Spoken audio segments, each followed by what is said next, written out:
Fast food నువ్వెప్పుడు ఆకలిగా ఉండకూడదు అనేది నేర్పుతుంది. సోషల్ మీడియా నీ ఒపీనియన్ ఎవడు క్వశ్చన్ చేయకూడదు. అంటే నువ్వు పరిగెట్టాలి, సాధించాలి అంటానికి ఒక ఒపీనియన్ ఉంటుంది, ఏం చేయకూడదు అంటానికి ఒక ఒపీనియన్ ఉంటుంది, ఎక్కువ తినడానికి ఒపీనియన్ ఉంటుంది, తక్కువ తినడానికి ఒపీనియన్, ప్రతి దానికి ఒపీనియన్ ఉంటుంది. సో నీ ఒపీనియన్ క్వశ్చన్ చేయకూడదు అనేది సోషల్ మీడియా నేర్పుతుంది.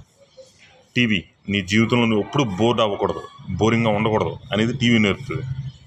ఇంకా ఆల్కహాల్ కొంచెం కూడా స్ట్రెస్ తీసుకోకూడదు అనేది నేర్పుతుంది. అంటే నువ్వు కొంచెం అన్కంఫర్టబుల్గా ఫీల్ అయిపోయావంటే వెంటనే ఆనందం వచ్చినా బాధ వచ్చినా నీ ఎమోషన్ ఏమైనా వెంటనే తాగేయాలి.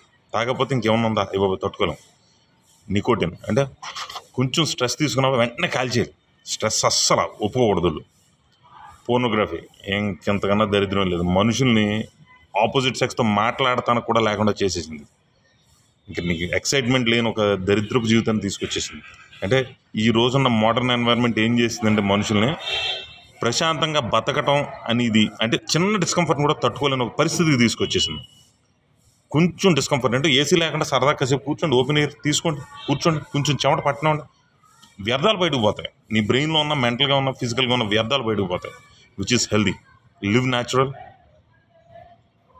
జస్ట్ లివ్ అంతే. అంటే అన్కంఫర్టబుల్గా ఎంత ఉన్నా తట్టుకోలేని అనేది ఉంటే ప్రపంచం పోల్పాన్ కాదు.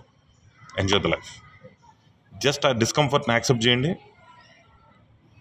Look how much of improvement you will get out of it. దాని నుంచి మీరు ఎంత ఇంప్రూవ్ అవుతారని మీకే తెలుస్తుంది.